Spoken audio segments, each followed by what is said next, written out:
Gold, trusted gold buyers. మీరు తాకట్టు పెట్టిన బంగారాన్ని విడిపించి ఈ రోజు ఉన్న మార్కెట్ ధరకు కొనబడను.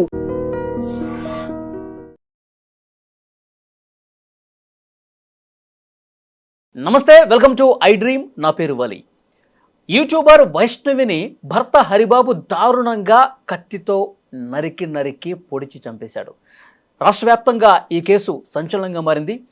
ప్రేమించి పెళ్లి చేసుకున్న వాడే ఇంత దారుణంగా చంపుతాడని చెప్పి ఎవరు ఊహించలా. దీని గురించి తప్పకుండా మనం మాట్లాడాల్సినటువంటి అవసరం ఉంది. ప్రస్తుతం నాతో పాటు స్టూడియోలో ఉన్నారు సోషల్ యాక్టివిస్ట్, అడ్వకేట్ ఉషశ్రీ గారు. మేడంతో మాట్లాడదాం. ఉషశ్రీ గారు నమస్తే అండి. నమస్తే. ఉషశ్రీ గారు, ఆ యూట్యూబర్ వైష్ణవి కేసు ప్రస్తుతం ఎక్కడ చూసినా అదే కనిపిస్తుంది. నిజంగా ఆ అమ్మాయిని కన్న తల్లిదండ్రులు గుండెలు బాదుకుంటూ రోధిస్తున్నారు. 13 మందికి పైగా అన్నలు ఉన్నారు, ఒకే ఒక్క అమ్మాయి.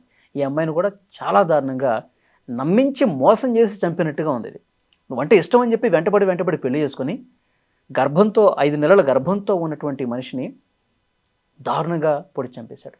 ఏమనిపించింది మీకు ఈ ఘటన చూసిన తర్వాత? ఒకటి హృదయ విదారకంగా అనిపించే విషయం ఏంటంటే 19 ఏళ్ళు. ఇక మనం చెప్పాలి అంటే అమ్మాయి జీవితంలో అసలు ఏమీ పసికందనే చెప్పాలి. జీవితంలో ఏం చూసి ఉంటుంది అమ్మాయి? ఏమీ చూడలేదు. And facts of the case, advocate, ఇవి పక్కన పెడితే వాడికి ఎంత ధైర్యము, గుండెలో ఎంత దమ్ము, నవరంధ్రాల్లో ఎంత బలుపు ఉంటే వాళ్ళ ఇంట్లోనే ఉండి, ఇక్కడ నేను ఆశ్చర్యచకితురాలు అయ్యేది ఏంటంటే బయట ఎక్కడో ఉండో లేకపోతే ఇంకెక్కడన్నా అబ్బాయి వాళ్ళ ఇంట్లో ఉండి చేస్తే ఓకే, వైష్ణవి వాళ్ళ ఇంట్లోనే ఉండి వాళ్ళ పెట్టిన తిండే తిని వాళ్ళ పంచన పడుండి ఆ బిడ్డను అట్లా చేస్తే అసలు వాడికి ఎంత ధైర్యం. అంటే లా అండ్ ఆర్డర్ ఏమీ చేయలేదు, కళ్ళు మూసేసుకొని ఉందనుకుంటున్నాడో ఏమో నాకు అర్థం కాలేదు. అంటే ఈజీగా నేను తప్పించుకొని వెళ్ళిపోవచ్చు అనుకున్నాడా ఏంటి? అట్లా ఇవాళ రేపు నేను ఇక్కడ ఈ విషయం మాత్రం చాలా గట్టిగా నొక్కి వక్కాడిస్తాను. వాళ్ళు ఆడవాళ్ళని తిడుతున్నారు. I'm also relationship expert. Most of my cases last 1.5 years నుంచి I've counselled almost 182 members. Okay, అందరూ నేను మీకు నొక్కి వక్కాడిచ్చేది ఆడవాళ్ళకి చెప్పేది ఏంటంటే, లవ్ మ్యారేజ్లు, లవ్ ఉంటే పెళ్లి చేసుకోవాలి, లేకపోతే లవ్తోనే పెళ్లి చేసుకోవాలి, లేకపోతే లవ్ కోసమే పెళ్లి చేసుకోవాలి అనుకునే వాళ్ళందరూ ఇదొక ల్యాండ్ మార్క్, బుద్ధి తెచ్చుకోవాల్సిన కేసు, సందర్భం కూడా. అండ్ చాలామంది పెళ్ళిళ్ళు చేసుకొని కూడా భర్తలను వదిలేసి బయటకు వచ్చేసే అమ్మాయిలు ఇలాంటి వాళ్ళు చూపించే ప్రేమ కలాపాలే. ఇప్పుడు ఆ పిల్ల ఎంత అందంగా, క్యూట్గా, ముద్దుగా ఉంది. చాలా చిన్న పిల్ల, 3 years నుంచి లవ్ చేస్తున్నాడంటే అమ్మాయి టీనేజ్లో ఉన్నప్పుడు, ఇప్పుడు ఆల్మోస్ట్ 19 అంటే 3 ఏళ్ళు అంటే 16 ఏళ్ళ పిల్ల. 16 ఏళ్ల పిల్లని మాటలతో మభ్యపెట్టి రకరకాలుగా స్థితిగతి లేనట్టు ఏమీ లేరు వాళ్ళు. కాస్త ఇల్లు, అది మనం వీడియో చూస్తే వాళ్ళు కూడా అంటే ఇతనికి ఆస్తి ఇవన్నీ చూసి డెఫినెట్గా అమ్మాయిని ట్రాప్ చేసి ఇష్టం అని చెప్పి ప్రేమించి పెళ్లి చేసుకొని, అండ్ పెళ్లి చేసుకోవటానికి లేకపోతే ఆ అమ్మాయితో కలిసి ఉండడానికి, లేకపోతే అసలు అమ్మాయి ఈ అబ్బాయి లవ్ని యాక్సెప్ట్ చేయకపోతే పురుగుల మందు తాగి అన్ని వాళ్ళ ఇంట్లో వాళ్ళకి మభ్యపెట్టి భ్రమ కలిగించి మీ కూతురు చేయి పట్టుకునే ప్రతి ఒక్క మగాడు జీవితాంతం ఉంటాడనుకుంటే బుద్ధి తెచ్చుకోండి ఈ కేసు చూసి. ఓకే, ఎప్పుడైనా సరే మనం చూడాల్సింది Valli as a relationship expert, and I deal lot of family and relationship cases. And కార్పొరేట్స్లో కూడా, కార్పొరేట్స్లో ఎస్పెషలీ సరే అదొక వేరే సెగ్మెంట్. అంటే కార్పొరేట్స్లో కూడా relationship between the company and between the employees, ఈ పాలిటిక్స్, ప్రతిదీ రిలేషన్షిప్పే అంటాను నేను. ప్రతి ఒక్కటి మనం ఆచి తూచి అడిగేయాల. ఎందుకంటే జీవితాంతం మనం తీసుకున్న ఆ రిలేషన్షిప్ డెసిషన్ మన తల రాతని, భూమి మీద ఉండే గీతని చెరిపేసి మార్చేస్తుంది. ఓకే, ఇక్కడ వీడు కూడా ఆ అమ్మాయిని ప్రేమిస్తున్నా అంటే పురుగుల మందు తాగాడు కదా. అంత ప్రేమించిన వాడు పురుగుల మందు తాగి ఆమె లేకపోతే చనిపోతాను అనుకున్నటువంటి వాడు ఎంత ప్రేమించుంటాడని చెప్పి భావించి పెద్దలు కూడా ఇచ్చి పెళ్లి చేశారు కదా, అమ్మాయిని బాగా చూసుకుంటాడని. కానీ సంవత్సరం కూడా తిరక్కముంది 8 నెలలు అయిందండి పెళ్ళై, 5 నెలల గర్భవతి. అసలు అమ్మాయి వీడియో చూస్తుంటే ఎంత బాధ వస్తుందంటే వాళ్ళు అసలు మనిషి ఒక సాటి మనిషివా గొడ్డువా అనాలనిపిస్తుంది. అంటే జంతువులు ప్రెగ్నెంట్గా ఉన్నా, ఒక ఆవో కుక్కో ప్రెగ్నెంట్గా 5 months ప్రెగ్నెంట్గా ఉంటే మనం దాన్ని ఎంత బాగా చూసుకుంటాము. మన ఇంట్లో కుక్క పిల్ల ప్రెగ్నెంట్ అయితే దాన్ని ఎంత బాగా చూసుకుంటున్నారు ఇవాళ రేపు అంటున్నానని కాదు. అలాంటిది నీ బిడ్డకి జన్మనిచ్చే ఒక తల్లి అంటే వాడికి కసాయితనం ఉందా, ప్రేమ ప్రేమ ప్రేమ ప్రేమ అని ఎందుకు అలా నెత్తికేసుకొని కొట్టుకుంటున్నారా అమ్మాయిలని ప్రశ్న వాళ్ళని వాళ్ళు వేసుకొని వాళ్ళని వాళ్ళు చూసుకుంటూ తల్లిదండ్రులు కూడా చూసుకోవాల్సిన విషయం. నా బిడ్డని ప్రేమించాడు, తన జీవితం వదిలేసుకున్నాడు, బాగా చూసుకుంటాడంటే క్యారెక్టర్ ఇస్ వెరీ ఇంపార్టెంట్. పాతకాలంలో చుప్పనాది మాటలు చెప్తున్నాను అంటారు అందరూ, నన్ను అటేడు తరాలు చూడాలి, లేకపోతే ఈ పిచ్చి మాటలన్నీ పక్కన పెట్టినా డబ్బులున్నాయా, లేకపోతే ప్రేమిస్తున్నాడా, బాగా చూసుకుంటాడా అనే కొల్లబద్ద వాడి క్యారెక్టర్ని బట్టి నీ బిడ్డ దగ్గరికి రావడానికి తల్లిదండ్రులను వదిలేసి వాడు అన్ని వదిలేసి వస్తున్నాడు, ఎవరో ఇదేదో లవ్ అనుకుంటారు. ఏం ఉండదు అక్కడ. అక్కడ పీకేది ఉండదు, లాగేది ఉండదు, పెట్టేది ఉండదు, తీసేది ఉండదు, ఆఖరికి ఇట్లా కాటికి పంపించడమే. లవ్ అంటే ఏంటి అనేది డెఫినిషన్ ఆఫ్ లవ్ మానసికంగా శారీరకంగా దౌర్బల్యానికి గురైన ఆ మనిషి మీద జీవితాంతం ప్రేమ పోకుండా ఉండడం లవ్. ఓకే, ఇప్పుడు వీడికి ఏం జరిగింది, ఏం పోయింది అని అడిగే ముందు వాడి క్యారెక్టర్ చూడాల. నేనైనా ఎవరిని పడితే ఆ డబ్బులు ఉంటే లవ్ చేస్తాను, నా జీవితం సెట్ అయిద్దని. అవునా? ఇక్కడ అదే జరుగుతోంది. సో లవ్ అనే డెఫినిషను కొల్లబద్ద ఆఫ్ మ్యారేజా? నువ్వు చెప్పు. ఏముంది మేడం మీరు అడ్డంగా మాట్లాడుతున్నారు, నేను డిఫైన్ చేస్తాను చూడు. పెళ్ళంటే జీవితాంతం ఎలా ఉన్నా సరే భరించగలిగే క్యారెక్టర్ అబ్బాయికి ఉందా లేదా చూడాలి. ఆడబిడ్డని ఇచ్చేటప్పుడు వాడు ఏం చేస్తున్నాడు, ఎలా ట్రీట్ చేస్తున్నాడు, వాడి వ్యక్తిత్వం ఏంటి, వ్యక్తిగత సంఘర్షణ ఏంటి, వాడి కోపం వస్తే ఎలా ఉన్నాడు, బాధ వస్తే ఎలా ఉన్నాడు, అసహనం వస్తే ఎలా ఉన్నాడు, అసూయ వస్తే ఎలా ఉన్నాడు అనేది వాడి జీవితంలో వాడి ఫ్రెండ్స్ని వాడు చేసిన పనుల్ని చూస్తే అర్థమైపోద్ది. అర్థమవుద్దా? అర్థం కాదా? అంతేగా. వాడు అవకాశం ఉంది, అవసరం ఉంది అన్న మాటని ప్రేమగా మార్చి నీ బిడ్డను కాలపడి తల్లిదండ్రులు ఇంకొక కోణం చూస్తే ఇక్కడ వరకట్న వేధింపు అండ్ 20 లక్షలు కనుక తీసుకొస్తే మాత్రమే బిడ్డని తీసుకొని ఇంటికి రా అని చెప్పి అబ్బాయి తరఫున తల్లిదండ్రులు చెప్పడం. అండ్ మా అమ్మ నాన్నని వదిలేసి వచ్చి మా ఇంట్లో ఉంటాననే చచ్చు వెదవల్ని ఇది పాతకాలంలో ఇల్లరికో ఎందుకు పనికిరాని వెదవలు, ఇంటి మీద పడి తినే వెదవలు, యాభ్రాసి డాష్ డాష్ డాష్ వాళ్ళు తప్పించి మగతనము మగాడు అనేవాడెవ్వడు. సరైన మగాడు, మళ్ళీ సరే మగాడు అయి ఉండొచ్చులే, మళ్ళీ ఫ్యాక్ట్ చెక్ చేసుకుంటారు నాకెందుకు. సో సరైన మగాడు, పురుషుడు, పురుషోత్తముడు, ఇలా డెఫినేషన్లు ఉంటాయి అబ్బాయిల్లో. ఎవడు పడితే వాడు అయితే చాలని పెళ్లి చేసుకుంటే ఇట్టానే ఉంటుంది. వాడు భ్రమ కలిగించి మతిస్థిమితం లేనివాడు కూడా ప్రేమిస్తాడు. ప్రేమిస్తాడా లేదా? చెప్పు. సైకోపాత్లు కూడా లవ్ చేస్తారు. అవునా? శాడిజం ఉన్నోళ్ళు కూడా లవ్ చేస్తారు. లవ్ అనే కొల్లబద్ద పెట్టుకొని పెళ్ళిళ్ళు చేసుకుంటే పెళ్ళికి కావాల్సింది ప్రేమ కాదు వలి, పెళ్ళికి కావాల్సింది భేషుగ్గా ఒక స్థితి గతి మతిస్థిమితం కలిగిన ఒక మగాడు, లేకపోతే ఒక పురుషుడు. పురుషాంగం ఉంటేనే పురుషుడు కాదు, పురుష తత్వం ఉండాలి. అంటే సహించాలి, భరించాలి, క్షమించాలి. ఏదన్నా బాధ ఇబ్బంది కలిగితే దాని గురించి శోధించి సొల్యూషన్ ఏంటని వెతికి సమళీకృతంతో సమగ్రహంతో అండ్ సంధి కుదుర్చుకుంటూ సొల్యూషన్ ఎత్తుకునేవాడు మగాడు. ప్రాబ్లం వచ్చిన ప్రతిసారి నిన్ను కొట్టి ఆడగొట్టుకొని ఏంది లొల్లి. సో మగాడు అంటే ప్రేమించి బాగా చూసుకుంటున్నాడు, డబ్బులు ఇస్తున్నాడు, వెనకాల పడుతున్నాడు, మన కోసం చచ్చిపోతున్నాడు అనేది పక్కన పెట్టి జీవితంలో ఏది జరిగినా ఓదార్పు ఉందా, క్షమాగుణం ఉందా, దయ ఉందా. ఇమాజిన్ అమ్మా నాన్నని వద్దు అనుకొని వచ్చేసాడు, ఆఖరికి ఏం జరిగింది? అమ్మాయిని చంపేశాడు అతి దారుణంగా. ఎలా? అతి దారుణంగా. ఒక్కొక్కటి చెప్తుంటే ఇలాగా. కానీ చంపక ముందు కూడా కొన్ని రోజుల ముందు అమ్మాయిని తీసుకుని వెళ్ళాడంట. అమ్మాయిని తీసుకుని వాళ్ళ ఇంటికే వెళితే ఇంత గుప్పిట్లో కారం పట్టుకుని కళ్ళల్లో కొట్టారంట, అమ్మాయి కళ్ళల్లో కొట్టారంట. వీడు కూడా వాళ్ళ అమ్మతో కలిసి ఆమెను హింసించారు. ఇది జరిగింది ఈరోజు అంత్యక్రియల సమయంలో.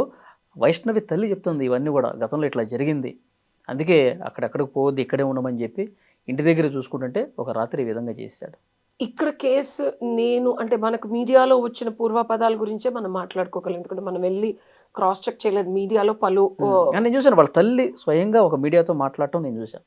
అదే మీడియాలో ఉన్న ఫ్యాక్ట్స్ ప్రకారం. ఇంకో కోణం నేను అది చెప్పాను కదా, వరకట్న వేధింపు. ఎప్పుడైనా ఒక మగాడు తల్లి తండ్రిని వదిలేసి వచ్చేసాడు, నాతో ఉంటున్నాడు, నన్ను ప్రేమగా చూసుకుంటున్నాడు, నన్ను బాగా జీవితాంతం ఉంటాడు అనుకోవడం భ్రమవలి. కొన్ని సంవత్సరాలు మాత్రమే. తల్లి తండ్రి అనేది డిఫాల్ట్ వాయిడ్ అబినిషియో అంటాం మనం.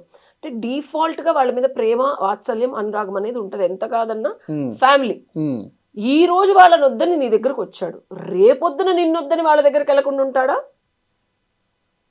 అంతే.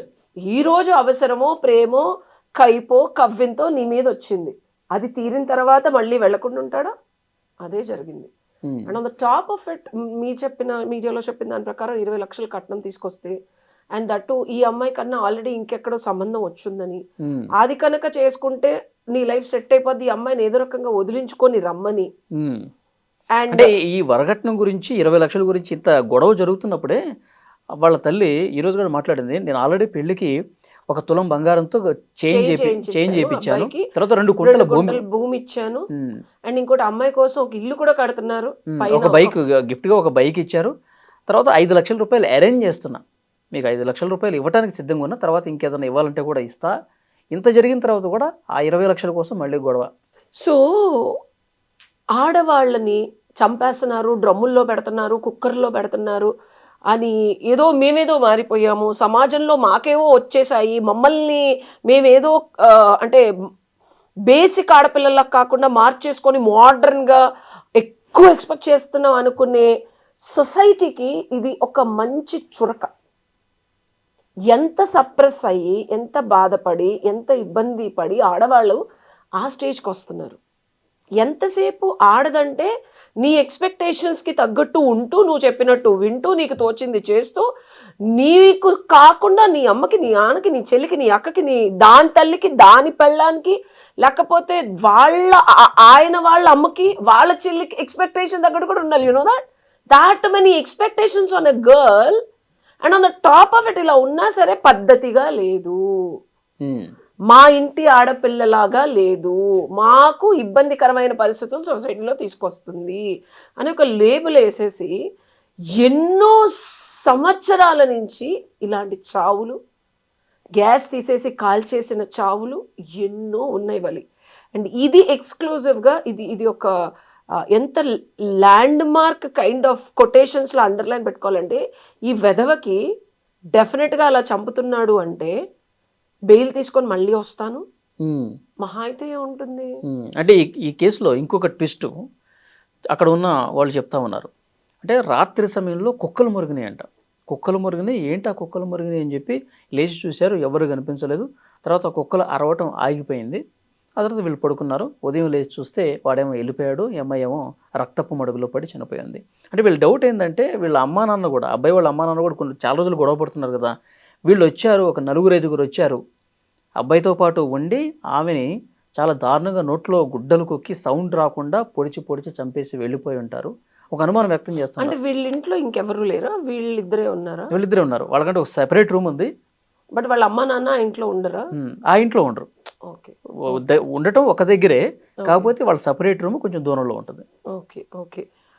So there is recent January 20 end of January ఒక రీసెంట్ జడ్జ్మెంట్ వచ్చింది. ఈ రోడ్డు మీద కుక్కలన్నింటినీ తీసుకెళ్ళి అచ్చేసేయండి, ఇచ్చేసేయండి, చంపేసి, నాకు ఎంత గగ్గురుపాటు కలిగే జడ్జ్మెంట్ అంటే I really want fight against it. ఎందుకంటే ఇలాంటి సంఘటనలు జరిగినప్పుడు కానీ, మనకి తెలియని వ్యక్తులు మన సందులోకి వచ్చినప్పుడు కానీ, ఎందుకంటే జోన్స్ చేస్తాయి కుక్కలు, ఎవరిని మన సందు కాకుండా అలవాటు ఉంటుంది వాడికి, ఈ సందులో ఎవడుంటాడు, పక్క సందులో ఎవడుంటాడని.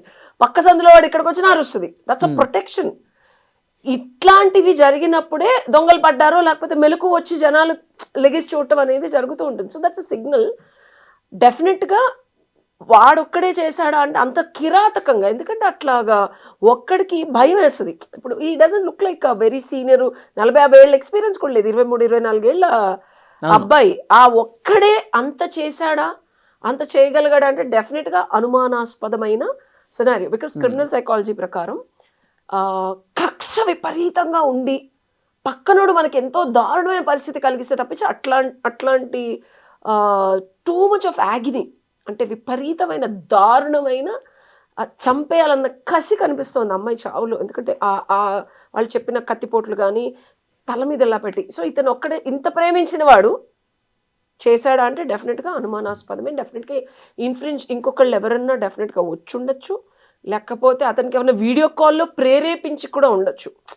ఇన్ అ వే చెప్పాలంటే ఫిజికల్గా రావడం కన్నా మర్డర్లో మనకు ఒకటి ఉంటుంది, ఇంటెన్షన్ ఆఫ్ మర్డర్ అనేది ఇతంది అయి ఉండొచ్చు, ఇతంది కాకుండా వాళ్ళదయ్యి ఇతనితో చేయించి కూడా ఉండొచ్చు. అర్థమవుతుంది. ప్రేరేపణ అనేది చాలా 1000% వాళ్ళు చేశారనుకో, ఇలా చేయి అలా చేయి అలా చేసింది ఇలా చేసింది అలా చేసిందని. సో ఇక్కడ సింప్లిఫైడ్గా టు కంక్లూడ్ ఏంటంటే వాళ్ళు దారుణమైన జీవితానికి, హత్య అంటే ఇప్పుడు ఈ అమ్మాయి ఇది దారుణమైన జీవితానికి మీ బిడ్డల సంతోషానికి ఆనకట్ట కట్టి దానికి అంతిమ పాట పాడేది తల్లిదండ్రులు. ఇట్లా లవ్ చేస్తున్నానని వచ్చినోడు, లేకపోతే ఇంకో రకంగా డబ్బులు ఉండి కూడా వచ్చినోడు కూడా ప్రేమ ఒక్కటే జీవితాంతం కాపాడదు నీ బిడ్డని. ప్రేమతో పాటు ఆ ప్రయాణంలో ఎన్ని ఒడిదుడుకులు వచ్చినా తట్టుకోగలడా, వాళ్ళ ఫ్యామిలీకి సపోర్ట్ ఉంటుందా లేదా, వాళ్ళ తల్లిదండ్రులు ఎట్లా ఉన్నారు, వాళ్ళ పెంపకం ఎలా ఉందని చూసైతే పెళ్లి చేయండి. లేకపోతే నేను అంటున్నానని కాదు, డబ్బు ఉండొచ్చేమో ఇంకోటి ఉండొచ్చేమో కానీ ఇప్పుడు అమ్మాయిలు ఎక్స్ట్రా మ్యారిటల్ అఫైర్స్కి ప్రేమ కోసం వెళ్తున్నారు. సరే ప్రేమ ఉంది కదా అని పెళ్లి చేస్తే డబ్బుల కోసం వెళ్తున్నారు. అసలు పెళ్ళే ఎందుకని సింగిల్గా ఉన్న మల్టిపుల్ అఫైర్స్లోకి వెళ్తున్నారు. So end of the day ఒక అబ్బాయిని చూస్ చేసుకునేటప్పుడు మాటలు చేతలు కంపేర్ చేసుకోండి. మాట వర్సెస్ చేత. అందరినీ కొట్టి మన మీద ప్రేమ చూపిస్తున్నాడంటే రేపొద్దున మనందరినీ కొట్టి ఇంకోళ్ళ మీద కూడా చూపిస్తాడు. ఎండ్ ఆఫ్ ద డే నాకైతే వాళ్ళు ఇందాక వీడియోలో విన్నాను, వాడిని మాకు అప్పచెప్పండి మేము చెప్తామని చెప్పి శిక్ష పడి అతనేదో బయటకు వచ్చి మళ్ళీ ఇలాంటి వాళ్ళు జీవితం అయితే వెళ్ళగొక్కుతారు వాళ్ళు. ఎందుకంటే బెయిల్స్ అనేవి వచ్చేస్తాయి. ఎక్కువ రోజులు మహా అయితే 60 రోజులు ఉంటాడేమో, 2 నెలలు ఉంటాడు. శుభ్రంగా బయటకు వచ్చి హ్యాపీగా పెళ్లిళ్ళు చేసుకొని బతికేస్తారు వీళ్ళు. No doubt about it. కానీ ఆ కూతుర్ని కోల్పోయి ఒక్కగానొక్క కూతురు, 13 మంది అన్నలకి ఒకే ఒక చెల్లి. ఎంత అందంగా ఉంది ఆ పిల్ల. చూడండి అసలు కింద పడిపోయి ఆ అమ్మాయిని తీసుకెళ్లేటప్పుడు ఎంత బాధపడతా ఉన్నారు చూడండి. తప్పు తల్లిదండ్రులు తేవాలి. నేనంటే అమ్మాయిని అయితే చిన్నపిల్ల పిల్ల తెలిసి తెలియని ఏజ్, మేమేదో బాగా ఓపెన్ మైండెడ్, మేము లవ్ని యాక్సెప్ట్ చేసే పిచ్చి పిచ్చి ఎదవలందరూ అందంగా ఉండే ఆడపిల్లలు వెనకాల తిరిగి ప్రేమ అనే ముసుగులో పాప అమ్మాయి రిజెక్ట్ చేసింది. చెప్పాలంటే అమ్మాయి కరెక్ట్. మా వల్ల ఒక అబ్బాయి జీవితం నాశనం అయితే పోయేవాడు పురుగుల మందు దాగి. ఆఖరికి నీ బిడ్డని తీసుకెళ్ళాడు. ఆఖరికి నీ బిడ్డని తీసుకెళ్ళానన్న జాలి వాడికి కానీ వాడి ఫ్యామిలీకి కానీ ఉందా? నువ్వు జాలి పడ్డావు. నీ కూతురు లవ్ చేయట్లేదు అంటే చచ్చిపోయాడు కదా అని పెళ్లి చేసావు ఇచ్చి. విఘ్నత అంటారు దాన్ని, బుద్ధి అంటారు. అది లేని కసాయి కిరాతకులు రాక్షసులు మానవ రూపంలో తిరిగే వాళ్ళంటే వీళ్ళే. చూడటానికి పాతకాలంలో ఇలాగా గోర్లు బయటకు వచ్చి లేకపోతే పళ్ళిలా వచ్చాయి. అందరూ కలియుగంలో ఏంటంటే దేవతలు మనుష్య రూపంలోనే ఉంటారు, రాక్షసులు మనిషి రూపంలో ఉంటారు, మనుషులు మనిషి రూపంలోనే ఉంటారు. సో మన చుట్టూనే తిరుగుతూ ఉంటారు, మనం కనిపెట్టలేము. దాన్ని పైశాచికత్వం అంటారు. అంటే పిశాచిగుడం, పీక్కుతుంటా ఉంటారనమాట. ఎవరు దొరుకుతారా ఎవరు దొరుకుతారు. పీక్కుతున్నాడు కదా ఇప్పుడు ఆ పిల్లని. ప్రేమ అన్న పేరుతో పీక్కుతున్నాడు, పెళ్లి చేసుకున్నాడు, కావలసినవన్నీ తీసుకున్నాడు, ఆఖరికి ప్రాణం కూడా పీకేస్తున్నాడు. వాడే కాదు వాడి ఫ్యామిలీ మెంబర్స్ కూడా. సో దీన్ని మీరు గమనించుకోవాలి. కట్నం కోసం ఏడిపించే జనరేషన్లో ఇంకా మనం ఉన్నాం Valli. This is the fact. అమ్మాయిలు ఏదో ముందుకెళ్ళిపోయారు, లేకపోతే మనం ఒక బ్రిడ్జ్ మధ్యలో ఉన్నాం. ట్రాన్సిషన్, వాల్యూస్ లేని, ఎమోషన్స్ లేని, కల్చర్ లేని ఒక పాశ్చాత్య దేశపు హయ్యెస్ట్ డబ్బులు ఉన్న ఒక కల్చర్ని అతికించుకొని ఆపాదించుకొని అంటించుకొని మన వాల్యూస్ అన్ని మట్టిలో కలిపేసి సముద్రం అగాధంలో తోసేసి మనం ఇలా వెళ్తున్నాం. వెళ్ళేటప్పుడు ఏమవుతుంది, మన కల్చర్ కూడా ఉంది మళ్ళీ ఇక్కడ. ఎంత నువ్వు మన కల్చర్ని మట్టిలో కలిపేసినా సరే, భూమిలో పాతేసినా సరే మొలకలు వేసుకొని మళ్ళీ పైకి వస్తుంది కదా. సో మన కల్చర్ అనేది వస్తున్నప్పుడు ఏమవుతుందంటే డబ్బు ప్రేమ. ఫారెన్ వాళ్ళకి ఈ రెండేగా ఉంటే విపరీతమైన డబ్బు ఉంటుంది, అది వచ్చిన తర్వాత ప్రేమ కావాలి వాడికి. మన పరిస్థితి కూడా అంత దిగజారిపోయింది. ఒక కల్చర్ లేదు, అమ్మ నాన్న లేదు, అత్త మామ లేదు, పిల్లలు లేరు, బిడ్డలు లేరు, ప్రేమ డబ్బు ప్రేమ డబ్బు. అంటే మితిమీరిన స్వేచ్ఛ వచ్చిన తర్వాత స్వేచ్ఛ రాలా, తెచ్చుకున్నాం, ఆపాదించుకున్నాం మనం స్వేచ్ఛ. సో మనకి ఒక ఇండియన్ కుటుంబ వ్యవస్థ ఉంది. నేను కాస్ట్ సిస్టమ్ ఇవన్నీ పక్కన పెడితే పెళ్ళి అనే ఒక సంస్కృతి అయితే డెఫినెట్గా ప్రతి కాస్ట్లోనూ ఉంది, ప్రతి రిలీజియన్లో ఉంది. పద్ధతి ప్రకారం చేసుకోండి అనే చెప్తా. పద్ధతి ప్రకారం తల్లిదండ్రులు కూడా బుద్ధి జ్ఞానం మాధ్యమం స్టేజ్కి వెళ్ళిపోయి మందగించి ఈ కల్చర్ని కాన్ఫ్లిక్ట్ చేసుకొని ఆ బిడ్డకి సరైన అబ్బాయి ఎవరో వాళ్ళకి తెలిసిన ఎరుకులు, కాస్ట్ రిలీజియన్ అనేది నేను చెప్పను, చూసుకొని మంచి వాళ్ళని చూస్ చేయడం అనేది నేను సజెస్ట్ చేస్తా. చిన్నప్పటి నుంచి తెలిసిన వాళ్ళు. It's not nothing to do with cost are religion are పద్ధతి పాడు ఉండే ఒక ఫ్యామిలీ. అంతే. ఇప్పుడు ఈ కేసులో ఇవి మళ్ళీ రిపీట్ కాకుండా ఉండాలంటే ఏం చేయాలంటారు? ఇలా జరిగినప్పుడల్లా మనం ఆడుకునే ఉంటాం. అలాంటి వాడికి ఏంటి? నేను యాజ్ అన్ అడ్వకేట్గా పాత కాలంలో ఒక 2-3 years బ్యాక్ అయితే లాస్ అనేది అంత ఫాస్ట్గా అప్డేట్ అవ్వాలి. ఇప్పుడు సుప్రీంకోర్టు జడ్జ్మెంట్స్ నువ్వు చూస్తుంటే ఎప్పటికప్పుడు అప్డేట్ అవుతున్నాయి నువ్వు గమనిస్తే. ఇవి కూడా serious offences. These are all very serious offences. డెఫినెట్గా మన లాస్ ఏం పిచ్చి కాదు. ఇప్పుడు వాడు ఏం పారిపోయి వెళ్ళిపోయి మన వాళ్ళు పట్టేసుకున్నారు. పోలీసులు of the Indian police are very strong. ప్రపంచంలో ఎక్కడున్నా అంటే చట్ట ప్రకారం నిన్న కూడా పోలీసు చెప్తా ఉన్నారు, మీరు ఇట్లా అప్పగించండి మేము కొట్టి చంపుతాం అని చెప్పి. అది కథ కరెక్ట్ కాదు. చట్ట ప్రకారం చేసుకుని పోతాం అంటున్నారు. అంటే చట్ట ప్రకారం అంటే జైల్లో వేస్తారు. 3 నెలల్లో చట్ట ప్రకారమే బెయిల్ వస్తుంది. అటు చట్ట ప్రకారమే రోడ్డు మీద తిరుగుతూ ఉంటాడు. వీళ్ళు ఇంకా పక్కతో రగిలిపోతూ ఉంటారు. ఏదో ఒక రోజు మాట వేసి వాడిని వేయాలని ప్రయత్నం చేస్తారు. మళ్ళీ వీళ్ళు జైలుకి వెళ్తారు. అంతకుముందు ప్రణయ్ అమ్మాయి కేసులో అదే అయింది కదా, వాళ్ళ నాన్నగారు చచ్చిపోయారు, ఒక అమ్మాయి. అవును తెలుసు. విధి, భగవంతుడు, ఇవన్నీ కల్చరు, శాస్త్రము చుప్పనాతివి అని పక్కన పెట్టినప్పుడు కలియుగంలో ఇలా జరుగుతూ ఉంటాయి. సో కల్చరల్ బ్యారియర్ని బ్రేక్ చేసి నేను ఒక్కటే చెప్తా, దీనికి సొల్యూషన్ అడిగావు కదా, మొక్కై వంగంది మానై వంగుద్దా అంటారు. అంటే స్టార్టింగ్ స్టేజ్లోనే మనం తెలుసుకొని దాన్ని క్లియర్ చేసుకోకుండా పోతే ఇట్లనే విపరీతాలు జరుగుతాయి. సో మళ్ళీ చెప్పేది దీనికి సొల్యూషన్ ఏంటంటే, ప్రేమ పెళ్ళి చేసుకునేటప్పుడు ఆచితూచి ఆలోచించి ఒక 40-50 ఏళ్ల జీవితాన్ని గమనార్హంగా దృష్టిలో పెట్టుకొని అటు ఫ్యామిలీని ఫ్యామిలీ పాడైపోయినా పర్లేదండి, అబ్బాయి చాలా మంచోడండి, no, it doesn't work like that. ఆడి బుద్ధులే కదా, బీజాలు ఒకటైతే వృక్షాలు ఇంకోటి వస్తాయా? నువ్వు కమలకాయ చెట్టేసి యాపిల్ పండు వస్తుందా? చూడటానికి యాపిల్ లాగా ర్యాప్ చేసుకుంటున్నాడు ఈ మధ్య. ఎందుకంటే BMW కార్ల లోపలంతా కమల మొత్తం అన్ని తొక్కులు తీస్తే అంతా ఊడిపోయి పడిపోతుంది. యాపిల్ అని కొరకు తిందాం అనుకుంటే తొక్కు తీయగానే ఊడిపోయి పడిపోతుంది. ఇదే జరుగుతుంది. చూసి చూసి చేసుకోవడం అంతే. లా అండ్ ఆర్డర్ పరంగా నేను ఒకటి చెప్తాను, there's a difference between culpable homicide. సరే, టెక్నికల్ ప్రాక్టికాలిటీ పక్కన పెడితే this is a brutal murder. డెఫినెట్గా శిక్ష అనేది గట్టిగానే పడుతుంది. ప్రూఫ్స్ అని చాలా ఉన్నాయి కాబట్టి. So we will wait for the law and order to look into how the judgement is coming. చూద్దాం మేడం ఏం జరుగుతుందో. ఇలాంటివి రిపీట్ కాకుండా ఉండాలి. అట్లా కాకుండా ఉండాలంటే కఠినంగా శిక్షించాల్సిన అవసరం అయితే డెఫినెట్గా కనిపిస్తుంది. అవుతుంది. నేను రాసిస్తాను Valli, these days the Indian legal system is getting stronger and stronger. ఇవి సొసైటీలో జరుగుతుంటే డెఫినెట్గా శిక్షలు అయితే మారుస్తారు. సుప్రీంకోర్టు ఆర్డర్స్ అయితే వస్తాయి. Thank you very much.